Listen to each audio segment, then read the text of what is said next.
पहला प्रश्न, भगवान, एक ही आरजू है कि इस खोपड़ी से कैसे मुक्ति हो जाए। आपकी शरण आया हूं। पूछा है चिन्मय ने। खोपड़ी से मुक्त होने का ख्याल भी खोपड़ी का ही है।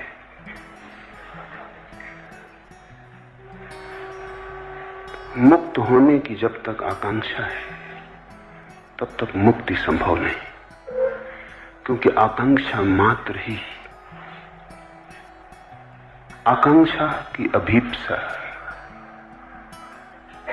मन का ही जाल और खेल है। मन संसार ही नहीं बनाता, मन मोक्ष भी बनाता है, और जिसने ये जान लिया वही मुक्त हो गया।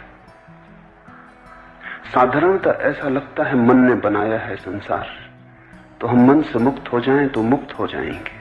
वहीं भूल हो गई, वहीं मन ने फिर धोखा दिया, फिर मन ने चाल चली, फिर मन ने जाल फेंका, फिर तुम उलझे, फिर नया संसार बना। मोक्ष भी संसार बन जाता है। संसार का अर्थ क्या है? जो उलझा ले। संसार का अर्थ क्या है? जो अपेक्षा बन जाए, वासना बन जाए। संसार का अर्थ क्या है? जो तुम्हारा भविष्य बन जाए। जिसके सहारे और जिसके आश्रय और जिसकी आशा में तुम जीने लगो, वही संसार है। दुकान पर बैठे हो, इससे संसार में हो। मंदिर में बैठ जाओगे, संसार के बाहर हो जाओगे। इतनी सस्ती बातों में मत पड़ जाना। काश इतना आसान होता, तब तो कुछ उलझन न थी। दुकान में संसार नहीं है और न मंदिर में संसार से मुक्ति है। अपेक्षा में, आकांक्षा में, आशा में संसार है, सपने में संसार है। तो तुम मोक्ष का सपना देखो तो भी संसार में हो। संसार के बाहर वही है जो अभी और यही है। लेकिन इसका तो अर्थ यह हुआ कि मोक्ष की आकांक्षा भी छोड़ देनी पड़ेगी, अन्यथा मोक्ष के बहाने भी, मोक्ष की वासना से भी तुम नए नए संसार बनाते चले जाओगे। समझना काफी है, छूटना नहीं है। छूटना किससे? किसी ने बांधा होता तो छूटते, किसी ने बांधा भी नहीं। बंधन कहां है? बंधन से छूटने की जल्दी मत करो, क्योंकि यह भी हो सकता है बंधन हो ही ना, तब तुम छूटने की कोशिश से बंध जाओगे। और अगर बंधन नहीं है तो छूटोगे कैसे? बंधन से छूटने की कोशिश मत करो, बंधन को जानने की कोशिश करो कि बंधन कहां है। पूछो, जिज्ञासा करो, वासना मत करो। विपरीत की वासना भी वासना है। तुम कुएं से बचते हो, खाई में गिर जाते हो। इससे क्या फर्क पड़ेगा कि तुमने गिरने का ढंग बदल लिया? तुम बाएं गिरे कि दाएं गिरे, इससे क्या भेद पड़ता है? जिज्ञासा करो कि बंधन कहां है, बंधन क्या है। बंधन को भर आंख देखो, इसी को बुद्ध ध्यान कहते हैं, अप्रमाद कहते हैं कि बंधन को भरी आंख से देखो।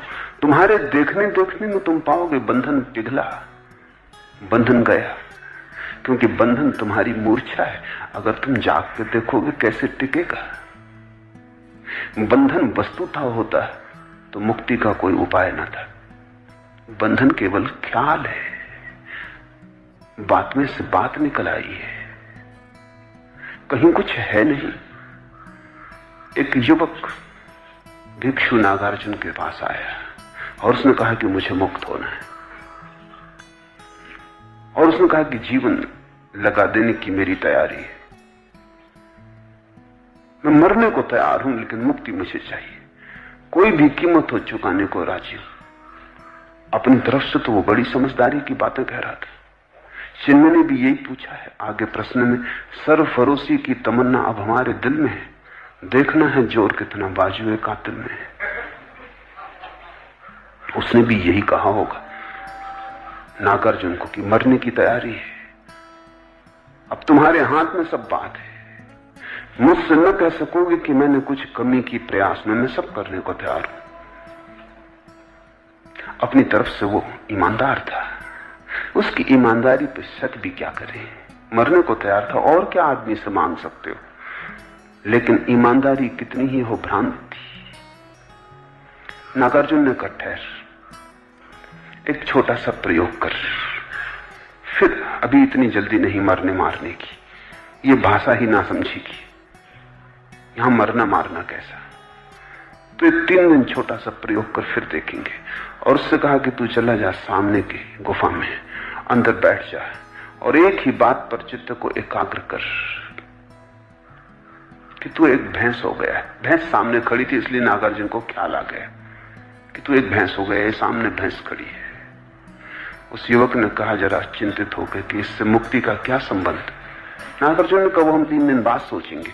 बस तू 3 दिन बिना खाए पिए, बिना सोए, एक ही बात सोचता रहे कि तू भैंस हो गया है। 3 दिन बाद मैं हाजिर हो जाऊंगा तेरे। अगर तू इसमें सफल हो गया तो मुक्ति बिल्कुल आसान है, फिर मरने की कोई जरूरत नहीं। उस युवक ने सब दांव पे लगा दिया। वो 3 दिन न भोजन किया न सोया। 3 दिन अहिर्निश उसने एक ही बात सोची कि मैं भैंस हूं। अब 3 दिन अगर कोई सोचता रहे भैंस है, वो भैंस हो गया। हो गया नहीं कि हो गया, उसे प्रतीत होने लगा कि हो गया। एक प्रतीति पैदा हुई, एक भ्रम जाल खड़ा हुआ। जब तीसरे दिन सुबह उसने आंख खोल के देखा तो वो घबराया, वो भैंस हो गया था। और भी घबराया क्योंकि अब बाहर कैसे निकलेगा। गुफा का द्वार छोटा था, आए तब तो आदमी थे, भैंस थे, उसके बड़े सींग थे। उसने कोशिश भी की तो सींग अटक गए। चिल्लाना चाहा तो आवाज तो ना निकली, भैंस का स्वर निकला। जब स्वर निकला तो नागार्जुन भागा हुआ पहुंचा। देखा युवक है, कहीं कोई सींग नहीं, मगर सींग अटक रहे। कहीं कोई सींग नहीं, वो आदमी जैसा आया था वैसे ही है। लेकिन 3 दिन का आत्मसम्मोहन, 3 दिन का सतत सुझाव, 3 बार भी सुझाव तो परिणाम हो जाते हैं। 3 दिन में तो करोड़ों बार उसने सुझाव दिए हम, फिर बिना खाए बिना सोए।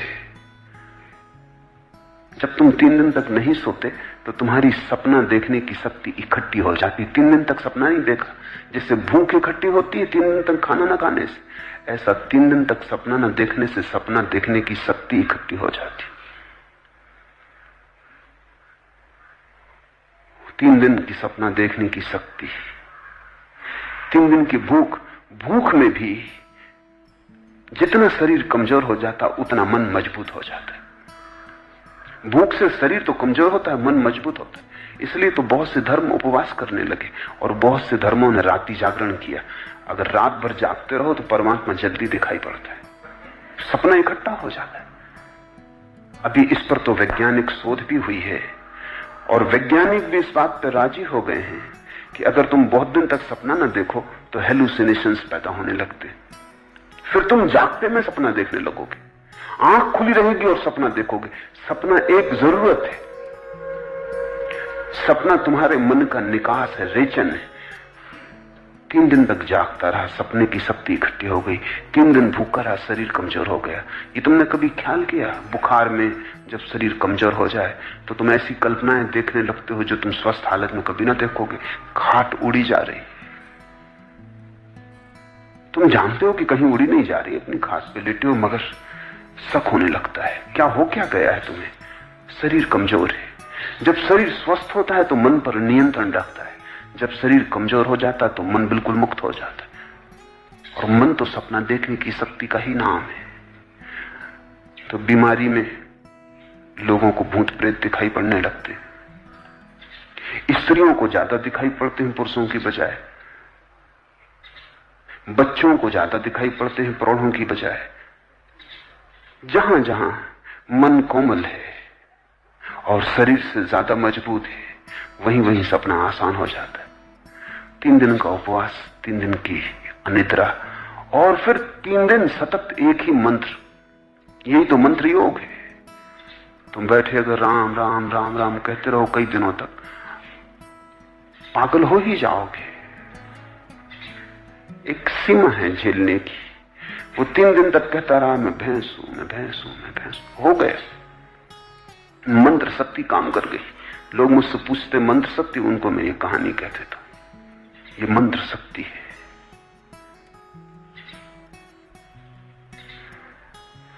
नागार्जुन द्वार पर खड़ा हंसने लगा। वो युवक बहुत शर्मिंदा भी हुआ और उसने कहा लेकिन आप हंसे, ये बात जस्ती नहीं। तुम्हारे ही बताए उपायों को मान के मैं फंस गया, अब मुझे निकालो। सींग बड़े, द्वार से निकलते नहीं बनता, और मैं भूखा भी हूं, नींद भी सता रही है। नागार्जुन उसके पास गया, उसे जोर से हिलाया तो थोड़ा वो तंद्रा से जागा तो उसने देखा सींग भी नदारत है, भैंस भी कहीं नहीं। वो भी हंसने लगा। नागार्जुन ने कहा बस यही मुक्ति का सूत्र है। संसार तेरा बनाया हुआ है, कल्पित है। संसार को छोड़ना नहीं है, जाग के देखना है। इसलिए जिन्होंने तुमसे कहा कि संसार छोड़ो, उन्होंने तुम्हें मोक्ष में उलझा दिया। मैं तुम्हें संसार छोड़ने को इसलिए नहीं कह रहा हूं। छोड़ने की बात ही भ्रांत है। जो है ही नहीं उसे छोड़ोगे कैसे? छोड़ोगे तो भूल में पड़ोगे। जो नहीं है उसे देख लेना, जान लेना कि वो नहीं है, मुक्त हो जाना है।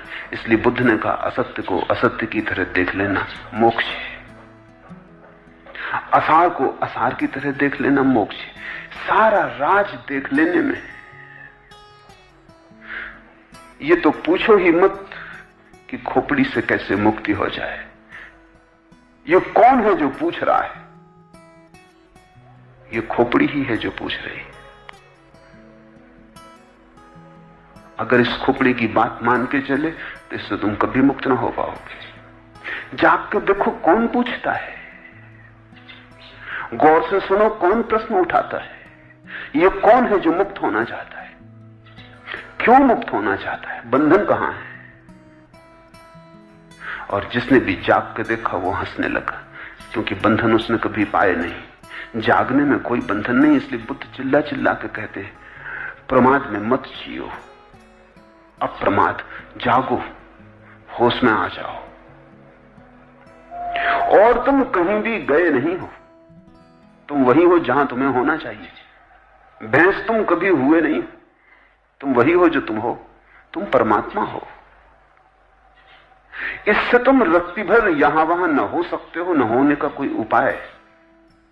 हां, तुम भ्रांति में रह सकते हो।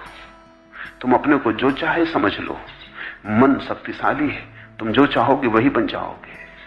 और जिस दिन भी तुम देखना चाहोगे उस दिन तुम दृष्टि बन जाओगे। दृष्टि मुक्ति है।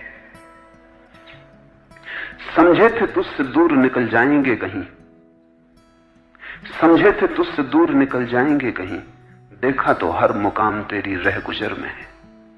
कहां जाओगे दूर निकल के परमात्मा से? कहीं भी जाओगे पाओगे उसके ही रास्ते में तुम्हारा मुकाम।